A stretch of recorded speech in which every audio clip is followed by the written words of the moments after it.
माँ दुर्गा को खुश करने के लिए दुर्गा सप्तशती का पाठ बहुत ही फलदायी कहा गया है। नवरात्र के दिनों में तो इनका पाठ बड़ा ही उत्तम माना गया है, इसलिए माँ के भक्त दुर्गा सप्तशती का पाठ जरूर करते हैं। ऐसी मान्यता है कि हर अध्याय के पाठ का अलग अलग फल मिलता है, इसलिए आपकी जैसी मनोकामना है, उस अनुसार दुर्गा सप्तशती के अध्याय का नियमित पाठ करें। नमस्ते दोस्तों, आज नवरात्र का चतुर्थ दिन है। आज के दिन माँ दुर्गा के कुष्मांडा रूप की पूजा की जाती है। देवी दुर्गा के सभी स्वरूपों में माँ कूष्मांडा का स्वरूप बहुत ही तेजस्वी है। माँ कूष्मांडा सूर्य के समान तेज वाली हैं। जगत जननी माँ जगदम्बे के चौथे स्वरूप का नाम कूष्मांडा है। अपनी मंद हंसी द्वारा संपूर्ण कूष्मांडा को उत्पन्न करने के कारण इन्हें कूष्मांडा देवी के नाम से अभिहित किया गया है। आज के दिन दुर्गा सप्तशती के अध्याय 5, 6, 7 और 8 का श्रवण किया जाता है। इस वीडियो में दुर्गा सप्तशती की ये चारों अध्याय और हर एक पाठ का महत्व बताया गया है। और हाँ दोस्तों, पाठ शुरू करने से पहले आपसे एक अनुरोध है कि अगर आपको मेरी ये प्रस्तुति अच्छी लगे तो वीडियो को लाइक, शेयर ज़रूर करें और कमेंट में जय माता दी लिखना न भूलें। और अगर आप चैनल पर नए हैं तो सब्सक्राइब ज़रूर कर लें। आइए पाठ शुरू करने से पहले बोलते हैं जय माता दी। अध्याय 5। दुर्गा सप्तशती के 5वें अध्याय के पाठ से देवी की असीम अनुकंपा प्राप्त होती है। माँ, आपने भक्तों की सभी समस्या दूर करती है। दुर्गा सप्तशती के 5वें अध्याय में देवी की स्तुति की गई है। महर्षि मेधा ने कहा, पूर्व काल में शुंभ निशुंभ नामक असुरों ने अपने बल के मद से इंद्र का त्रिलोकी का राज्य और यज्ञों के भाग छीन लिए, और वह दोनों इसी प्रकार सूर्य, चंद्रमा, धर्मराज और वरुण के अधिकार भी छीनकर स्वयं ही उनका उपयोग करने लगे। वायु और अग्नि का कार्य भी वही करने लगे, और इसके पश्चात उन्होंने जिन देवताओं का राज्य छीना था उनको अपने अपने स्थान से निकाल दिया। इस तरह से अधिकार छिने हुए दैत्यों तथा दैत्यों द्वारा निकाले हुए देवता अपराजिता देवी का स्मरण करने लगे कि देवी ने हमको वर दिया था कि मैं तुम्हारी संपूर्ण विपत्तियों को नष्ट करके रक्षा करूंगी। ऐसा विचार कर सब देवता हिमालय पर गए और भगवती विष्णुमाया की स्तुति करने लगे। देवताओं ने कहा, देवी को नमस्कार है, शिव को नमस्कार है, प्रकृति और भद्रा को नमस्कार है। हम लोग रौद्र, नित्या और गौरी को नमस्कार करते हैं। ज्योत्सनामयी, चंद्रु रूपिणी व सुख रूपा देवी को निरंतर नमस्कार है। शरणागतों का कल्याण करने वाली वृद्धि और सिद्धि रूपा देवी को हम बार बार नमस्कार करते हैं। और नैराती, राजाओं की लक्ष्मी तथा सर्वाणी को नमस्कार है। दुर्गा को, दुर्ग स्थलों को पार करने वाली दुर्गपारा को, सारा, सर्वकारिणी, ख्याति कृष्ण और घूम्र देवी को सदैव नमस्कार है। अत्यंत सौम्य तथा अत्यंत रौद्र रूपा को हम नमस्कार करते हैं। उन्हें हमारा बारंबार प्रणाम है। उसको नमस्कार है, उसको नमस्कार है, जो देवी सब प्राणियों में शक्ति रूप से स्थित है। उसको नमस्कार है, उसको नमस्कार है, उसको नमस्कार है। जो देवी संपूर्ण प्राणियों में तृष्णा रूप से स्थित है, उसको नमस्कार है, उसको नमस्कार है, उसको नमस्कार है। जो देवी सब प्राणियों में शांति रूप से स्थित है, उसको नमस्कार है, उसको नमस्कार है, उसको नमस्कार है। जो देवी सब प्राणियों में जाति रूप से स्थित है, उसको नमस्कार है, उसको नमस्कार है, उसको नमस्कार है। जो देवी सब प्राणियों में लज्जा रूप से स्थित है, उसको नमस्कार है, उसको नमस्कार है, उसको नमस्कार है। जो देवी संपूर्ण प्राणियों में श्रद्धा रूप से स्थित है, उसको नमस्कार है, उसको नमस्कार है, उसको नमस्कार है। जो देवी संपूर्ण प्राणियों में कांति रूप से स्थित है, जो देवी सब प्राणियों में लक्ष्मी रूप से स्थित है, उसको नमस्कार, उसको नमस्कार है, उसको नमस्कार है।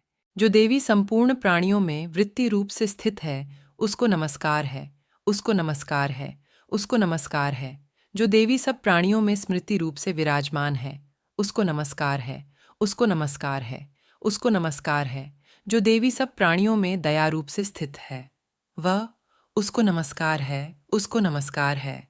जो देवी सब प्राणियों में तुष्टि रूप से स्थित है, उसको नमस्कार है, उसको नमस्कार है, उसको नमस्कार है। जो देवी संपूर्ण प्राणियों में मातृ रूप से स्थित है, उसको नमस्कार है, उसको नमस्कार है, उसको नमस्कार है। जो देवी संपूर्ण प्राणियों में भ्रांति रूप से स्थित है, उसको नमस्कार है, उसको नमस्कार है, उसको नमस्कार है। जो देवी संपूर्ण प्राणियों में नित्य व्याप्त रहती है, उसको नमस्कार है। उसको नमस्कार है। उसको नमस्कार है। जो देवी चैतन्य रूप से इस संपूर्ण संसार को व्याप्त करके स्थित है, उसको नमस्कार है। उसको नमस्कार है। उसको नमस्कार है। पूर्व काल में देवताओं ने अपने अभीष्ट फल पाने के लिए जिसकी स्तुति की है और देवराज इंद्र ने बहुत दिनों तक जिसका सेवन किया है, वह कल्याण की साधना भूता ईश्वरी हमारा कल्याण और मंगल करे तथा सारी विपत्तियों को नष्ट कर डाले। असुरों के सताए हुए हम संपूर्ण देवता उस परमेश्वरी को इस समय नमस्कार करते हैं तथा जो भक्तिपूर्वक स्मरण किए जाने पर तुरंत ही सब विपत्तियों को नष्ट कर देती है, वह जगदम्बा इस समय भी हमारा मंगल करके हमारी समस्त विपत्तियों को दूर करें।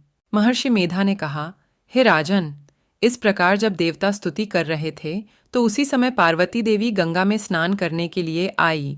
तब उनके शरीर से प्रकट होकर शिवा देवी बोली, शुंभ दैत्य के द्वारा स्वर्ग से निकले हुए और निशुंभ से हारे हुए यह देवता मेरी स्तुति कर रहे हैं। पार्वती के शरीर से अंबिका निकली थी, इसीलिए उसको संपूर्ण लोक में कौशिकी कहते हैं। कौशिकी के प्रकट होने के पश्चात पार्वती देवी के शरीर का रंग काला हो गया और वह हिमालय पर रहने वाली कालिका देवी के नाम से प्रसिद्ध हुई। फिर शुंभ और निशुंभ के दूत चंड मुंड वहां आए और उन्होंने परम मनोहर रूप वाली अंबिका देवी को देखा। फिर वह शुंभ के पास जाकर बोले, महाराज, एक अत्यंत सुंदर स्त्री हिमालय को प्रकाशित कर रही है। वैसा रंग रूप आज तक हमने किसी स्त्री में नहीं देखा। हे असुरेश्वर, आप यह पता लगाएं कि वह कौन है और उसको ग्रहण कर लें। वह स्त्रियों में रत्न है। वह अपनी कांति से 10 दिशाओं को प्रकाशित करती हुई वहां स्थित है, इसलिए आपका उसको देखना उचित है। हे प्रभो, तीनों लोकों के हाथी, घोड़े और मणि इत्यादि जितने रत्न हैं, वह सब इस समय आपके घर में शोभायमान हैं। हाथियों में रत्न रूप ऐरावत हाथी और उच्चैश्रवा नामक घोड़ा तो आप इंद्र से ले आए हैं। हंसों द्वारा जुता हुआ विमान जो कि ब्रह्मा जी के पास था, अब भी आपके पास है। और यह महापद्म नामक खजाना आपने कुबेर से छीना है। समुद्र ने आपको सदा खिले हुए फूलों की किंजलकिनी नामक माला दी है। वरुण का कंचन की वर्ष करने वाला छत्र आपके पास है। रथों में श्रेष्ठ प्रजापति का रथ भी आपके पास ही है। हे दैत्येंद्रम, मृत्यु से उत्क्रांतिका नामक शक्त भी आपने छीन ली है और वरुण का पाश भी आपके भ्राता निशुंभ के अधिकार में है। और जो अग्नि में न जल सकें, ऐसे 2 वस्त्र भी अग्निदेव ने आपको दिए हैं। हे दैत्यराज, इस प्रकार सारी रत्न खूपी वस्तुएं आप संग्रह कर चुके हैं, तो फिर आप यह कल्याणकारी स्त्रियों में रत्न रूप अनुपम स्त्री आप क्यों नहीं ग्रहण करते? महर्षि मेधा बोले, छंड मुंड का यह वचन सुनकर शुंभ ने विचारा कि सुग्रीव को अपना दूत बनाकर देवी के पास भेजा जाए। प्रथम उसको सब कुछ समझा दिया और कहा कि वहां जाकर तुम उसको अच्छी तरह से समझाना और ऐसा उपाय करना जिससे वह प्रसन्न होकर तुरंत मेरे पास चली आए। भली प्रकार समझाकर कहना। दूत सुग्रीव पर्वत के उस रमणीय भाग में पहुंचा जहां देवी रहती थीं। दूत ने कहा, हे देवी, दैत्यों का राजा शुंभ, जो इस समय तीनों लोकों का स्वामी है, मैं उसका दूत हूं और यहां तुम्हारे पास आया हूं। संपूर्ण देवता उसकी आज्ञा एक स्वर से मानते हैं।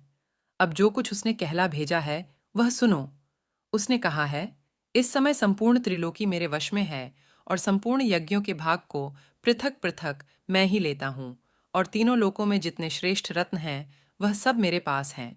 देवराज इंद्र का वाहन ऐरावत मेरे पास है जो मैंने छीन लिया है।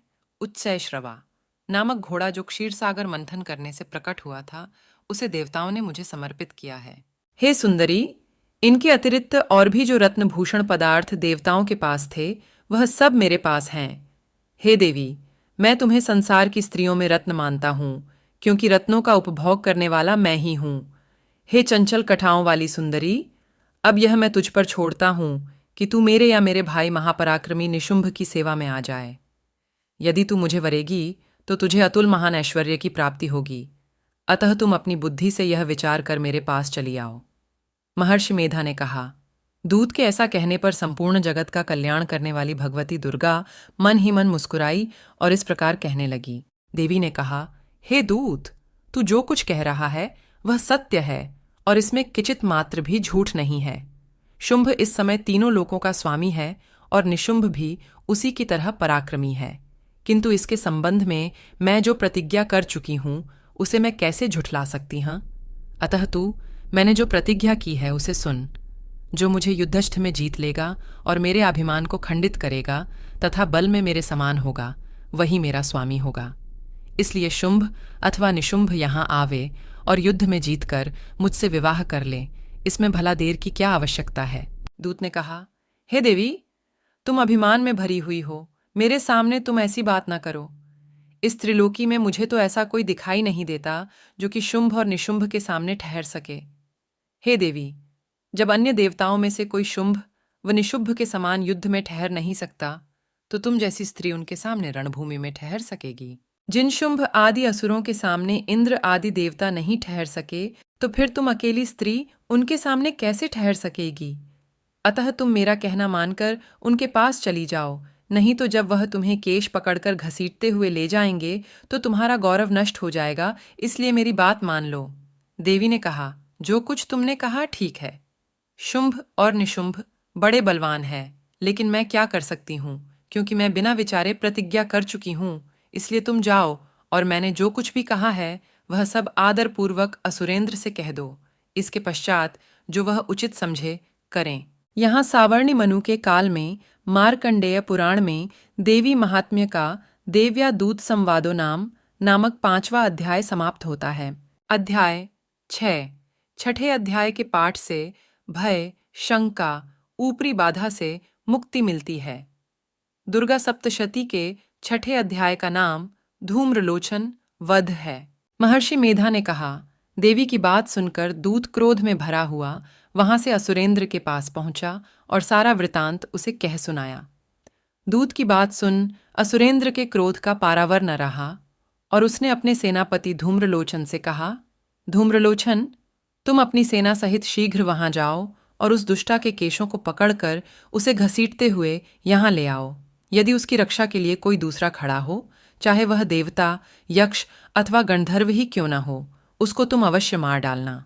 महर्षि मैथा ने कहा, शुंभ के इस प्रकार आज्ञा देने पर धूम्रलोचन 60,000 राक्षसों की सेना को साथ लेकर वहां पहुंचा और देवी को देख ललकार कर कहने लगा, अरे तू अभी शुंभ और निशुंभ के पास चल। यदि तू प्रसन्नता पूर्वक मेरे साथ न चलेगी तो मैं तेरे केशों को पकड़ घसीटता हुआ तुझे ले चलूंगा। देवी बोली, असुरेंद्र का भेजा हुआ तेरे जैसा बलवान यदि बलपूर्वक मुझे ले जावेगा तो ऐसी दशा में मैं तुम्हारा कर ही क्या सकती हूँ। महर्षि मेधा ने कहा, ऐसा कहने पर धूम्रलोचन उसकी ओर लपका, किंतु देवी ने उसे अपनी हुंकार से ही भस्म कर डाला। यह देखकर असुर सेना क्रुद्ध होकर देवी की ओर बढ़ी, परंतु अंबिका ने उन पर तीखे बाणों, शक्तियों तथा फरसों की वर्षा आरंभ कर दी। इतने में देवी का वाहन भी अपनी ग्रीवा के बालों को झटकता हुआ और बड़ा भारी शब्द करता हुआ असुर सेना में कूद पड़ा। उसने कई असुर अपने पंजों से, कई अपने जबड़ों से और कई को धरती पर पटक कर अपनी दाढ़ों से घायल करके मार डाला। उसने कई असुरों के अपने नख से पेट फाड़ डाले और कई असुरों का तो केवल थप्पड़ मारकर सिर धड़ से अलग कर दिया। कई असुरों की भुजाएं और सिर तोड़ डाले और गर्दन के बालों को हिलाते हुए उसने कई असुरों को पकड़कर उनके पेट फाड़कर उनका रक्त पी डाला। इस प्रकार देवी के उस महाबलवान सिंह ने क्षण भर में असुर सेना को समाप्त कर दिया। शुंभ ने जब यह सुना कि देवी ने धूम्रलोचन असुर को मार डाला है और उसके सिंह ने सारी सेना का संहार कर डाला है, तब उसको बड़ा क्रोध आया। उसके मारे क्रोध के ओंठ फड़कने लगे और उसने छंड तथा मुंड नामक महाअसुरों को आज्ञा दी, हे छंड, हे मुंड, तुम अपने साथ एक बड़ी सेना लेकर वहां जाओ और उस देवी के बाल पकड़कर उसे बांधकर तुरंत यहाँ ले आओ। यदि उसको यहाँ लाने में किसी प्रकार का संदेह हो तो अपनी सेना सहित उससे लड़ते हुए उसको मार डालो, और जब वह दुष्टा और उसका सिंह दोनों मारे जावें तब भी उसको बांधकर यहाँ ले आना। यहाँ सावर्णी मनु के काल में मार्कंडेय पुराण में देवी महात्म्य का धूम्रलोचना वाधो नामक छठा अध्याय समाप्त होता है। अध्याय 7। विशेष मनोकामना पूर्ण करने के लिए 7वें अध्याय का पाठ करें। इस अध्याय में देवी द्वारा चंड मुंड के वध की कथा है। छंड और मुंड का वध। महर्षि मेधा ने कहा, दैत्यराज की आज्ञा पाकर छंड और मुंड चतुरंगिनी सेना को साथ लेकर हथियार उठाए हुए देवी से लड़ने के लिए चल दिए।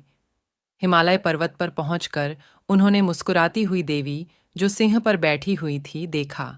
जब असुर उनको पकड़ने के लिए तलवारें लेकर उनकी ओर बढ़े तब अंबिका को उन पर बड़ा क्रोध आया और मारे क्रोध के उनका मुख काला पड़ गया।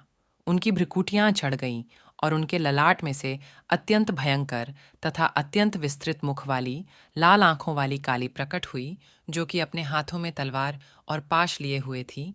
वह विचित्र खड्ग धारण किए हुए थी तथा चीते के चर्म की साड़ी एवं नरमुंडों की माला पहन रखी थी। उसका मांस सूखा हुआ था और शरीर केवल हड्डियों का ढांचा था, और जो भयंकर शब्द से दिशाओं को पूर्ण कर रही थी, वह असुर सेना पर टूट पड़ी और दैत्यों का भक्षण करने लगी। वह परसवों रक्षकों, अंकुशधारी महावतों, हाथियों पर सवार योद्धाओं और घंटा सहित हाथियों को एक हाथ से पकड़ पकड़कर अपने मुंह में डाल रही थी, और इसी प्रकार वह घोड़ों, रथों, सारथियों व रथों में बैठे हुए सैनिकों को मुंह में डालकर भयानक रूप से चबा रही थी। किसी के केश पकड़कर, किसी को पैरों से दबाकर और किसी दैत्य को छाती से मसलकर मार रही थी। वह दैत्य के छोड़े हुए बड़े बड़े अस्त्र शस्त्रों को मुंह में पकड़कर और क्रोध में भर उनको दांतों में पीस रही थी। उसने कई बड़े बड़े असुर भक्षण कर डाले, कितनों को रौंद डाला और कितनी उसकी मार के मारे भाग गए।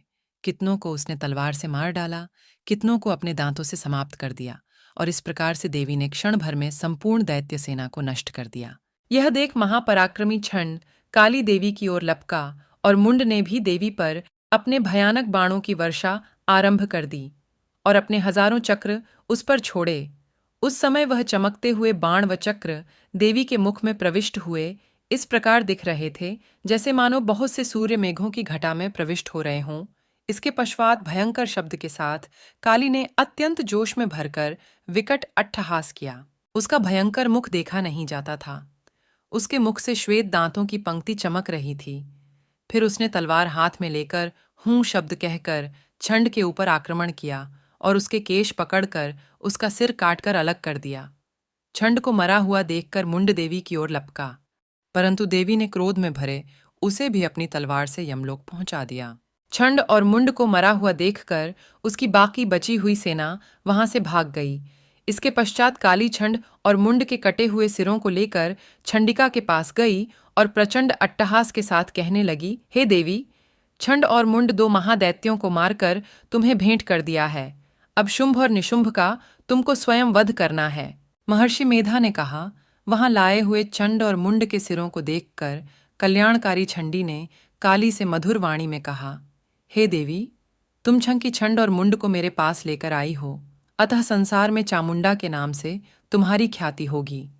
यहाँ सावर्णी मनु के काल में मार्कंडेय पुराण में देवी महात्म्य का छंड मुंड वधो नामक 7वां अध्याय समाप्त होता है। अध्याय 8 वशीकरण और मनचाहा साथी पाने के लिए 8वें अध्याय का पाठ करें। इस अध्याय में रक्त बीज के वध की कथा है। रक्त बीज वध। महर्षि मेधा ने कहा, छंड और मुंड नामक असुरों के मारे जाने से और बहुत सी सेना के नष्ट हो जाने से असुरों के राजा प्रतापी शुंभ ने क्रोध युक्त होकर अपनी संपूर्ण सेना को युद्ध के लिए तैयार होने की आज्ञा दी। उसने कहा, अब उदायुद्ध नामक 86 असुर सेनापति अपनी सेनाओं के साथ युद्ध के लिए जाएं और कंबु नामक 84 सेनापति भी युद्ध के लिए जाएं और कोटिवीर्य नामक 50 सेनापति और धौम्रकूल नाम के 100 सेनापति प्रस्थान करें। कालक, दौहिर्द, मौर्य और कालकेय यह दैत्य भी मेरी आज्ञा से सजकर युद्ध के लिए कूच करें। भयानक शासन करने वाला असुरों का स्वामी शुंभ इस प्रकार आज्ञा देकर बहुत बड़ी सेना के साथ युद्ध के लिए चला।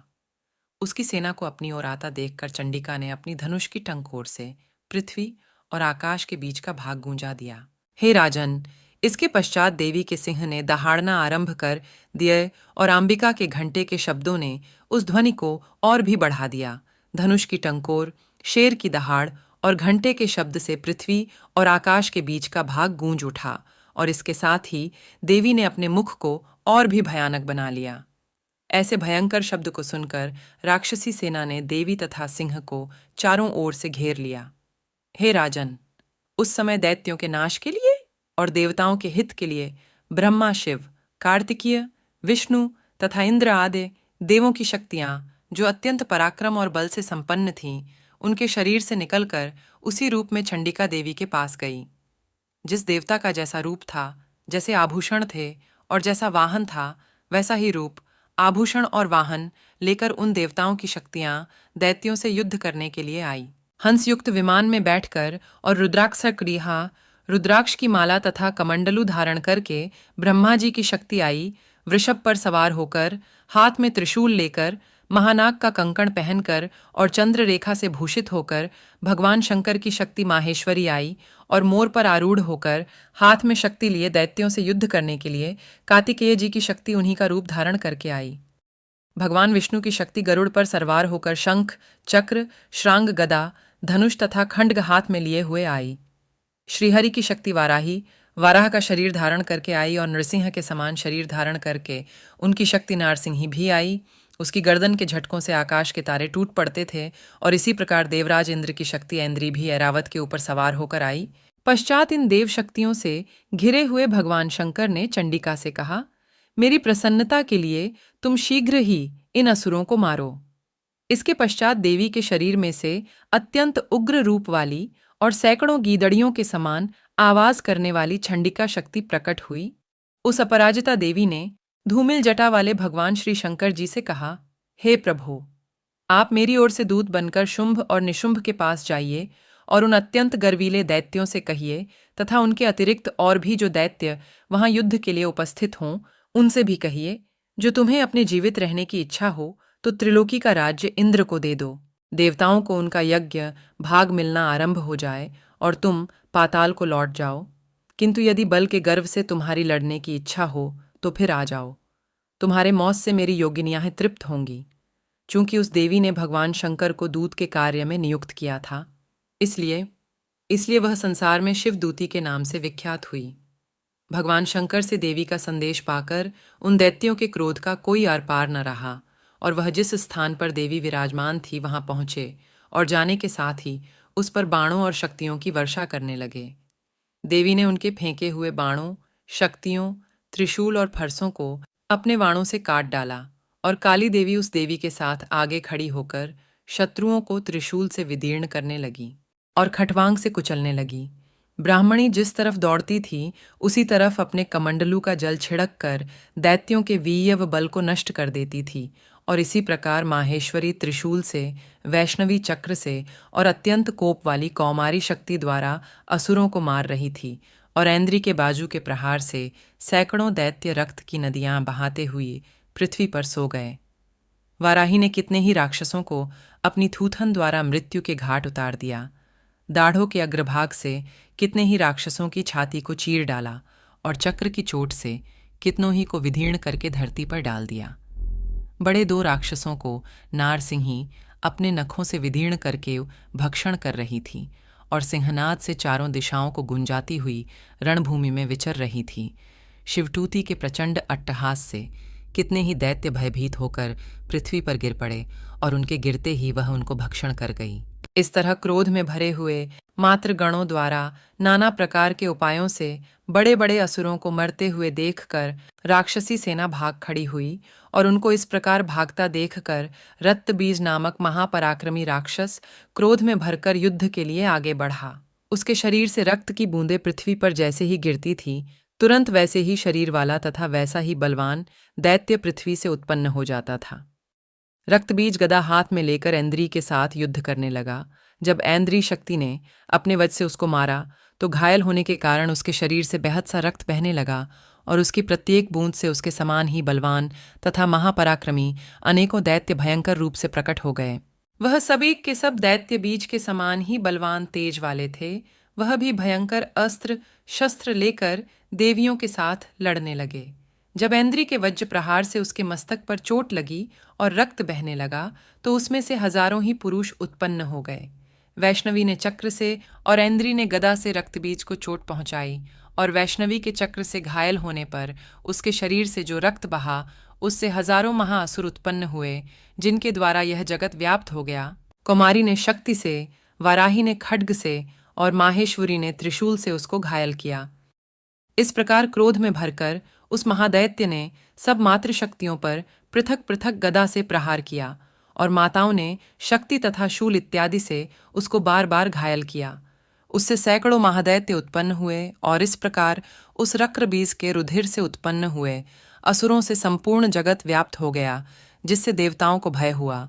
देवताओं को भयभीत देखकर चंडिका ने काली से कहा, हे चामुंडे, अपने मुख को बड़ा करो और मेरे शस्त्रघात से उत्पन्न हुए रक्त बिंदुओं तथा रक्त बिंदुओं से उत्पन्न हुए महाअसुरों को तुम अपने इस मुख से भक्षण करती जाओ। इस प्रकार रक्त बिंदुओं से उत्पन्न हुए महादैत्यों को भक्षण करती हुई तुम रणभूमि में विचरो। इस प्रकार रक्त क्षीण होने से यह दैत्य नष्ट हो जाएगा। तुम्हारे भक्षण करने के कारण अन्य दैत्य नहीं होंगे। काली से इस प्रकार कहकर चंडिका देवी ने रक्त बीज पर अपने त्रिशूल से प्रहार किया और काली देवी ने अपने मुख में उसका रक्त ले लिया। तब उसने गदा से चंडिका पर प्रहार किया। प्रहार से चंडिका को तनिक भी कष्ट न हुआ, किंतु रक्त बीज के शरीर से बहुत सा रक्त बहने लगा। लेकिन उसके गिरने के साथ ही काली ने उसको अपने मुख में ले लिया। काली के मुख में उस रक्त से जो आसुर उत्पन्न हुए, उनको उसने भक्षण कर लिया और रक्त को पीती गई। तदनंतर देवी ने रक्त बीज को, जिसका कि खून काली ने पिया था, चंडिका ने उस दैत्य को बज, बाण, खड्ग तथा रष्टि इत्यादि से मार डाला। हे राजन, अनेक प्रकार के शस्त्रों से मारा हुआ और खून से वंचित वह महादैत्य रक्त बीज पृथ्वी पर गिर पड़ा। हे राजन, उसके गिरने से देवता अत्यंत प्रसन्न हुए और माताएं उन असुरों का रक्त पीने के पश्चात उद्धत होकर नृत्य करने लगीं। यहाँ सावर्णी मनु के काल में मार्कंडेय पुराण में देवी महात्म्य का रक्त बीज वधो नामक 8वां अध्याय समाप्त होता है। उम्मीद है दोस्तों आपको मेरी ये प्रस्तुति अच्छी लगी होगी। धन्यवाद। जय माता दी।